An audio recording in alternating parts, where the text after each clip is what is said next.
Hello and welcome to the Sallen Coefficient. I'm Joe Sallen, and I'm going to take you on a little journey here through a historical event called the Cuban Missile Crisis in a game called 13 Days. The Sallen Coefficient is a review series that focuses mainly on a game's relative depth and weight to how long it lasts and whether or not it satisfies me in those specific aspects. I'll also give you an idea of how much I like the game too, but the biggest thing that I usually make my decisions on whether or not I'm interested enough to try a game have to do with that specific variable. That specific, I suppose it's not a variable, it's a coefficient. So anyway, it's something that can change based on different aspects of the game, and I'll go into what those are. And let's go ahead and get kicked off with the review. This is going to be a little bit short. 13 Days is kind of a small box game. It's intended to be sort of a reimagining, shortened down version of the game Twilight Struggle, which is incredibly popular and was #1 for the first several years that I was interested in this hobby, that I was really into the hobby deep. Anyway, 13 Days focuses on one aspect of the Cold War, and that is the Cuban Missile Crisis. The game itself is going to take 30 to 45 minutes. I'll talk about that a little bit more at the end when I give my coefficient to how much I think the game does the weight and depth to length ratio. Anyway, 13 Days, let's talk about here components. You can see lots of different images of the actual historical event, which I'm a big fan of them using the actual historical images, because it helps, with these sort of historical games, it helps you to get involved. Like, I like it when, for example, the game Trois uses a medieval art style because it's reminiscent of that specific time period. Here, this makes me think about, the 1960s. So it does a very good job at that. And the components themselves are, well, here would be the board. It's very small, as you can see. And I like how it looks kind of like a desk pinned with different types of intel and a dossier and whatnot. I like the way that it's also the mapped areas are nicely represented on the actual map itself. It's a good map. And the tokens in the game are wooden cubes, which I have absolutely no problem with. There are a few wooden discs as well and a round tracker. And they actually, as an upgrade, I believe, they added the little chits. So it came with one of the smallest punch boards I've ever seen, because you could use these in place of the little discs. You could use United States and USSR instead of using little discs in your color. The other main aspect of the game is cards. And these cards are all printed on, and you can see I've got them all sleeved. The Kickstarter, I believe, shipped with a certain amount of sleeves from the Ultra Pro company that designed or that published the game. That is almost necessary to play this game. These cards are of incredibly thin stock. I almost spent them just putting into the sleeves, so I would definitely recommend if you get this game. Usually I'm not one that sleeves cards unless it's going to be a game that I play a whole ton. And regardless, I would recommend that you get them. Regardless how much you play it, get sleeves for this. The cards are really kind of weak. But anyway, they're meant to be sleeved. So that's the main thing going on here. And let's talk about gameplay, because that's what's most important and what this entire review is going to focus on. The first thing that you're going to do in the game is you're going to be dealt cards that are going to give you options of where you're going to score. You're going to signal to your opponent what 3 cards you've been dealt with little counters on the board. Your opponent's also going to be dealt 3 different cards. You're going to then choose one of these 3 secretly, and that's going to be what you're going to score at the end of the round. Not you, but both of you are going to score it. So you have some information, but not perfect information of what they might score. You're going to need to watch their actions, which are going to be taken on these cards throughout the round. You're going to have to see where they're trying to focus their influence, which is represented by cubes, and what they're trying to do manipulating the board. So usually the scoring cards will have to do with scoring based on the difference in cubes between the United States player and the Soviet player. And really what that means is that you're going to be watching closely as to what they've got and what they have access to. Cards in this game are similar to Twilight Struggle in that they can be played. They are, first of all, they're coded towards either neutral, they're UN events, or they're going to be USSR or USA events. So USA events, if they're played by the USA player, can only be played for their event or for their command points. This is just a really great little system.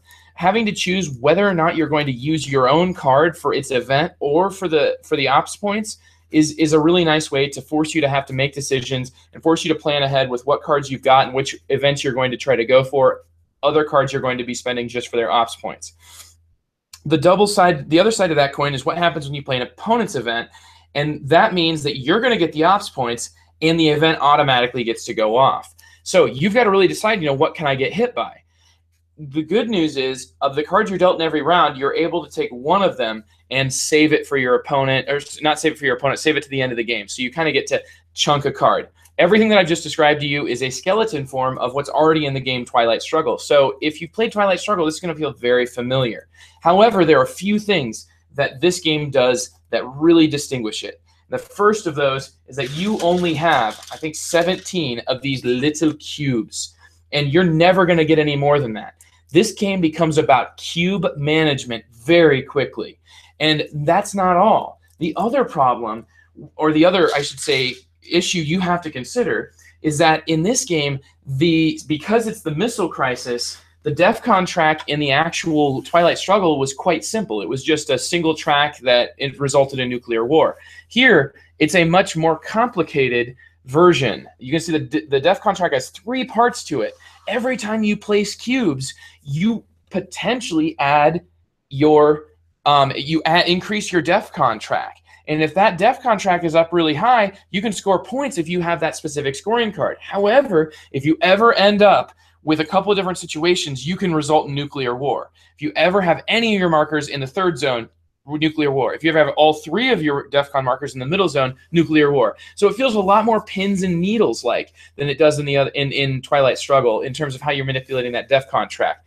The other main issue is that you're going to need to remove your cubes from the board, and you're going to want to do that in big groups of them because that lets you lower your DEFCON track. There's a lot of cards that key off of that DEFCON, but it really is like the DEFCON is like the star of the show here. And that's what I think it needs to be in a game that's about a missile crisis here. It really was all about, are we all going to die? Are we all going to end up in nuclear war? This wasn't just the arms race. This was the crisis. That really comes through in the game. You've got a couple of special abilities that are going to be fought over, and whoever wins these specific spots will get a special ability to enact every round, and that can involve pushing your opponent into the DEFCON. So there's other things you've got to consider as well. However, the point track, which is quite similar to Twilight Struggle, you can see up here is only 5 points long. In Twilight Struggle, it was 20 points long. It was a tug-of-war track just like it is here. Here, if you ever hit 5, you just cap at 5 and you can't go any further. So you really don't want to score any more points than would bring you at 5, because there are other ways that your opponent can manipulate the rules to make you lose the game. So anyway, that's it feels weird to be trying to score these points, and then these points can maybe not matter to you that much. It can feel a little bit frustrating when you feel like you've really pulled off a huge point score and you just cap out and can't do anything with your points. And I'm not sure how exactly I feel about, well, I can just tell you straight up, that's something I prefer much in Twilight Struggle. I really liked the ability to end the game quickly because you scored too many points, to be able to blindside your opponent that way. So maybe having a longer score track, maybe having it go to like 10 and having it actually result in your victory if you ever cap it at 10 or hit 10, that might have made me a little bit more excited with how the point scoring works, because that really you're kind of just walking on pins and needles, and I'm not necessarily – I prefer to try to force my opponent to cause nuclear war. That just seems a little bit against the spirit of the Cuban Missile Crisis. It seems like, nuclear war was a really bad solution, and that's why if somebody starts a nuclear war, they lose the game in Twilight Struggle, but it's very kind of uncommon. It's not nearly as prevalent as it is here. So it feels a little bit strange that the strategy I prefer to go most is the one that's like, we all die, but you killed us, so you lose. Kind of an odd disconnect there.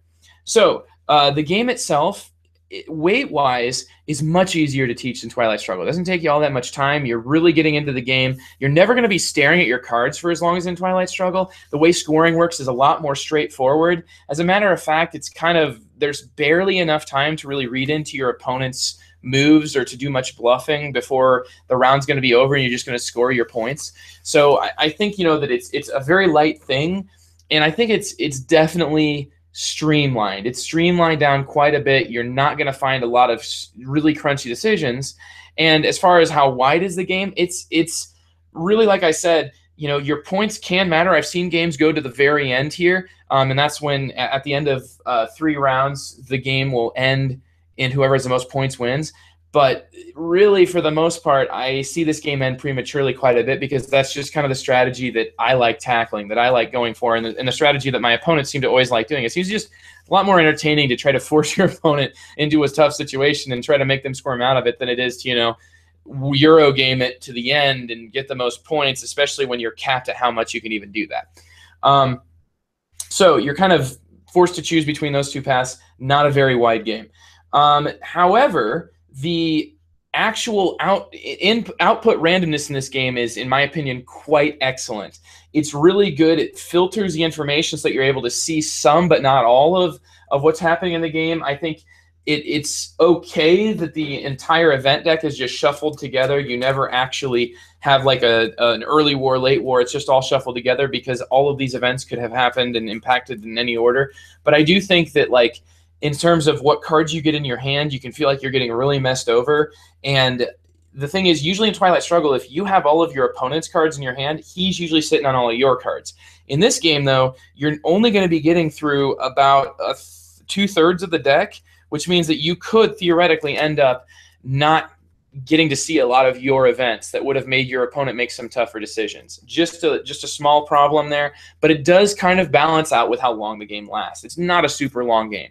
Usually it takes 20 minutes, 30 minutes is when, if somebody's forcing the end of the game real quick, it's usually done by about that time. I have seen it go quite a full 45 a couple of times, but it's really about 15 minutes around, and the game very frequently can be over. And even in the first round, if somebody really makes some mistakes and gets some hard events played on them that cripple what they were trying to do.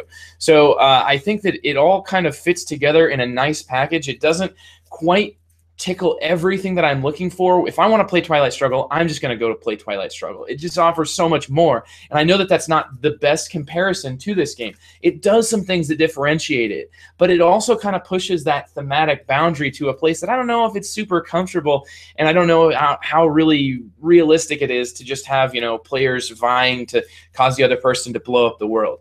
I know that's the crisis element, and really makes this game feel like pins and needles, and I like that aspect of it. But it's not quite got the width of a Twilight Struggle. So it does what it's setting out to do. I think it's a really good training wheels version of Twilight Struggle. Like, once you've played this game, concepts are going to be a little bit easier to teach, but I can just see this as mainly being a step that I would hope would get me to Twilight Struggle, and not so much something that I'm going to be like, oh yeah, let's crack this one out. This is one of my favorites.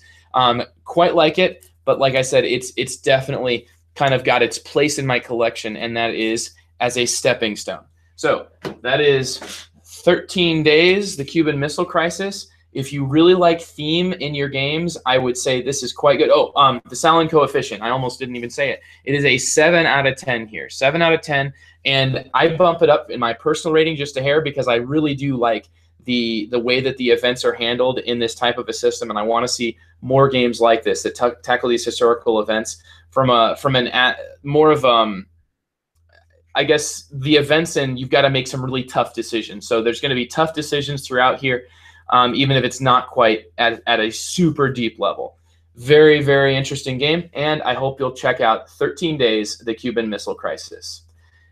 Full disclaimer, I received 13 Days, the Cuban Missile Crisis as a review copy, so that in no way does that impact my actual opinion of the game, but just wanted to let you guys know. I'll catch you later. See you next time on the Sallen Coefficient.